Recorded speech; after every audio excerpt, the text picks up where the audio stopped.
त्यानंतरची बातमी आहे अमरावतीमधून राजापेठ उड्डाणपूल परिसरामध्ये पोलिसांनी कडेकोट बंदोबस्त केलाय। उड्डाणपुलावर पुन्हा शिवरायांचा पुतळा बसवणार असल्याची जोरदार चर्चा होते।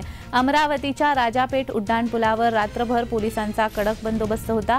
राजापेठ उड्डाणपुलावर पुन्हा एकदा छत्रपती शिवाजी महाराजांचा पुतळा बसवणार असल्याची जोरदार चर्चा होते। शिवजयंतीच्या निमित्ताने राणा दाम्पत्याच्या वतीने सोमवारी सकाळी शिवरायांचा पुतळा बसवणार असल्याची चर्चा सोशल मीडियावरती होत होती। महानगरपालिकेच्या वतीने उड्डाणपुलावर ट्रॅफिक आयलँड तयार करत असल्याचा दावा रविवारी उड्डाणपुलावर तयार करण्यात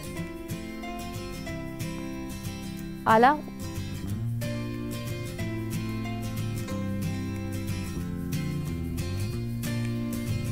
राजापेठ उड्डाणपूल परिसरामध्ये पोलिसांनी कडेकोट बंदोबस्त ठेवलेला आहे। उड्डाणपुलावर पुन्हा एकदा शिवरायांचा पुतळा बसवणार असल्याची जोरदार चर्चा केली जाते।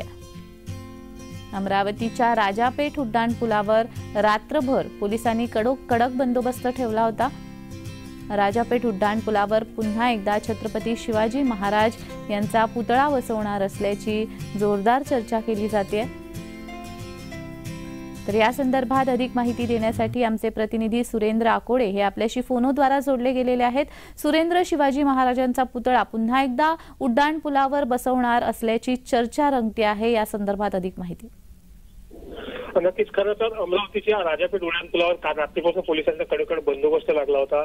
या पुलावर पुन्हा एकदा छत्रपती शिवाजी महाराजांचा पुतळा रविवारी बसवणार असं जोरदार चर्चा जी आहे ती सोशल मीडियावर गाजली होती आणि त्याच कारणानं खरं काल रात्रीपासून आज सकाळपर्यंत पुतळा बसवणार अशी मीडियावर चर्चा सोशल मीडियावर चर्चा असल्या कारणाने या ठिकाणी पोलिसांचा कडेकोट बंदोबस्त लागला होता आणि त्या ठिकाणी ओटा देखील बनवण्यात आला होता। महानगरपालिकेच्या वतीने या पुलावर खरं तर ट्रॅफिक आयलँड हे तयार करण्यात असल्याचा दावा जो या ठिकाणी केला आणि कालच उड्डाणपूल जो आहे त्या ठिकाणी उंच ओटा बनवला।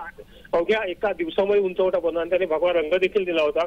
त्यामुळे या ठिकाणी पुन्हा शिवाजी महाराजांचा पुतळा बसवला जाणार आणि शिवाजी महाराजांच्या पुतळ्यावरून आधी देखील राजकारण या ठिकाणी नवनीत राणा युद्ध रवी राणा युद्ध तापलं होतं। पुन्हा तशीच परिस्थिती निर्माण होते काय याकडे या विषयावरून पोलिसांनी या ठिकाणी बंदोबस्त लावला होता। मात्र आतापर्यंत पुतळा या ठिकाणी बसवण्यात आला नसला तरी पोलिसांचा कडेकोट बंदोबस्त या ठिकाणी आहे आणि राणांचे जे कार्यकर्ते आहेत ते सोशल मीडियावर पूर्णपणे चर्चा करतात या ठिकाणी पुन्हा एकदा शिवाजी महाराजांचा पुतळा बसवण्यात येणार म्हणून। जी सुरेंद्र, मात्र तिथे तुम्ही म्हणताय तसं तिथे एक चौकट बनवण्यात आलेली आहे, त्याच्यावरती पुतळा उभारणार असल्याची चर्चाही रंगतीये। अजूनही देखील पुतळा उभारला गेला नाहीये, मात्र जे व्हायरल होतंय समाज माध्यमांवर ते कितपत खरं आहे? खरं तर यापूर्वी शिवाजी महाराजांचा पुतळा रवी राणाने या ठिकाणी बसवला होता आणि त्यावर मोठ्या प्रमाणात राजकारण देखील तापलं होतं, सेक्शन देखील दाखल करण्यात आल्या होत्या आणि पुतळा हा तात्काळ हटवण्यात आला होता महानगरपालिकेनं, कारण की महानगरपालिकेनं कुठल्याही प्रकारची परवानगी या ठिकाणी दिली नव्हती। मात्र आता शिवाजी महाराजांच्या जयंतीच्या अनुषंगाने या ठिकाणी पुन्हा पुतळा रविवारी बसवणं अशी चर्चा या ठिकाणी रंगण्यात आली। खरं तर ही चर्चा केवळ चर्चाच राहिलेली आहे, कारण की आज पुतळा बसवणार अशी चर्चा रंगत होती। मात्र अधिकृत रवी राणांकडून तशी कुठल्याही प्रकारची माहिती या ठिकाणी मिळालेली नाही किंवा महानगरपालिकेकडून देखील कुठल्याही प्रकारची परवानगी त्यांना देण्यात आलेली नाही। त्यामुळं पोलीस संभ्रमात पडलेले आहेत, जनता एकीकडे संभ्रमात पडलेली आहे आणि महानगरपालिकेने या ठिकाणी पोलिसांचा बंदोबस्त रात्रीपासून कायम ठेवलेला आहे। मात्र या संदर्भात काही वाद झालेत का सुरेंद्र?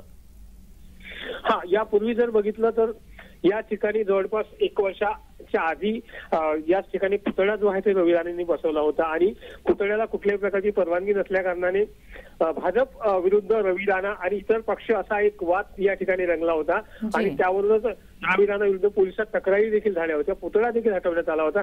पुन्हा तोच वाद रंगतो की काय असं चित्र या ठिकाणी यावेळी दिसतंय। जी धन्यवाद सुरेंद्र, तुम्ही दिलेल्या माहितीसाठी।